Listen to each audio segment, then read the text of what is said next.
जय Hind students, Amit study centre 99 में आपका बहुत बहुत स्वागत है। यह आपका प्यारा सा यूट्यूब चैनल जो कि आपको हम इतना बेहतरीन तरीके से बताएंगे तो कि आपको समझ में आ जाएगा। उदाहरण, परिभाषा, स्पष्टीकरण।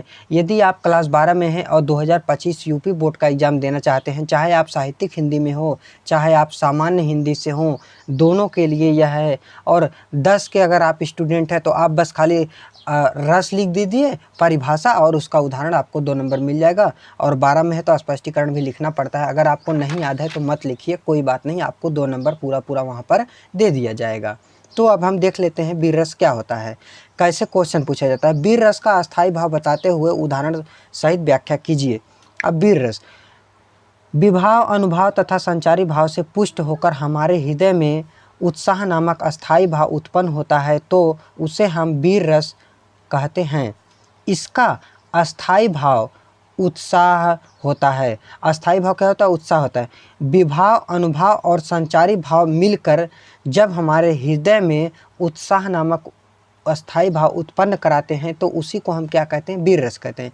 अब जब हम किसी चीज़ को लेना चाहते हैं या जाना चाहते हैं, हमारे अंदर कई तरह के भाव होते हैं। उत्साह आ जाता है कि नहीं, हमको चाहिए ही, ये हमको करना ही है, तो वही चीज़ हमारा क्या होता है? वीर रस होता है।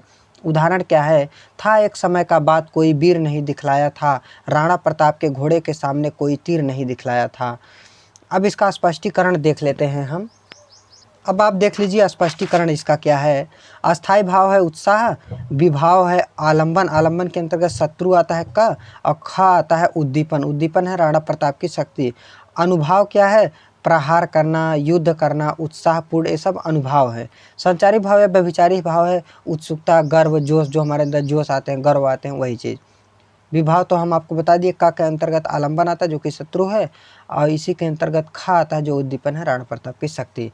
उम्मीद करते हैं कि आपको यह रस पसंद आया होगा। वीर रस पसंद आ रहा है तो प्लीज़ इसको लाइक, सब्सक्राइब करिए। आप मेरे चैनल से जुड़े रहेंगे और आपको जिस भी टॉपिक पर, जिस भी सब्जेक्ट पर वीडियो चाहिए आप कमेंट करिए, हम आपको बनाकर दे देंगे। अब देखिए अगला आपका है करुण रस। करुण रस की सोधारण व्याख्या कीजिए, मतलब करुण रस के बारे में बताइए, सोधारण व्याख्या कीजिए या उदाहरण सहित स्पष्ट कीजिए, ऐसे भी पूछ सकता है। जब किसी प्रिय व्यक्ति अथवा मनचाही वस्तु के नष्ट होने के कारण मन में जो शोक उत्पन्न होता है तो उसे हम करुण रस कहते हैं।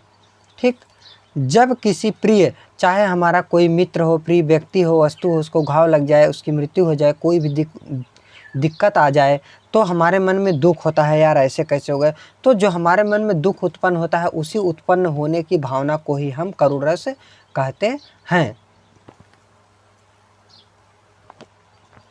तो अब इसका उदाहरण क्या है? ए मेरे दोस्त लौट के आजा, तेरे बिन जिंदगी अधूरी है। स्पष्टीकरण क्या है? स्पष्टीकरण अब आप देख लीजिए, ध्यान से देखिए स्पष्टीकरण। देखिए स्पष्टीकरण में क्या है? अस्थाई भाव। अस्थाई भाव क्या है? शोक है। विभाव के अंतर्गत का आता है आलंबन जो कि व्यक्ति या वस्तु है। खा आता है उद्दीपन जो कि इष्ट की विशेषता है या चिंता का वर्णन की जाए।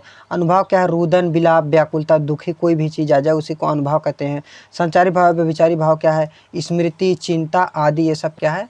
संचारी भाव या व्यभिचारी भाव हैं। देखिए भयानक रस क्या होता है? भयानक रस किसे कहते हैं? सोधारण व्याख्या कीजिए। अब भयानक रस के बारे में पूछ रहा है। देखिए आपको इस वीडियो में 2 नंबर में पक्का कर दूंगा, जरूर आएगा। भय नामक अस्थायी भाव, विभाव, अनुभाव तथा संचारी भाव या व्यभिचारी भाव से भयानक रस की उत्पत्ति होती है तो उसे हम भयानक रस कहते हैं। भयानक न कैसे होता है?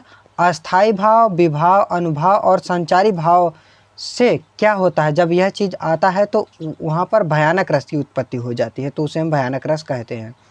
इसका अस्थायी भाव भय होता है। भयानक मतलब सीधी बात आप जानिए, भय मतलब डर। एक और अजगर, अजगर ही लखी, एक और मृगराय, बिकल बटोही, बीच ही परथो मूर्छा खाए, परथो मूर्छा खाए। अब यह आपका हो गया उदाहरण। अब स्पष्टीकरण देख लेते हैं क्या होता है। आपका स्पष्टीकरण अस्थायी भाव है। भय, विभाव के अंतर्गत का आता है आलंबन जो कि अजगर एवं सिंह है। उद्दीपन खा आता है उद्दीपन, जो कि अजगर एवं सिंह ही उसी वही चीज़ हो गया। अजगर एवं सिंह का जो घेरना है वही चीज़ उद्दीपन है। आश्रय क्या होता है? विभाव। आश्रय विभाव क्या होता है? पथिक या राहगीर, राहगीर। और अनुभव क्या होता है? पथिक का मूर्छित होना। संचारी भाव या व्यभिचारी भाव होता है त्रास, भय, द्वंद्व, अपसमर, अपस्मार आदि। ये सब क्या होते हैं? संचारी भाव या व्यभिचारी भाव होते हैं।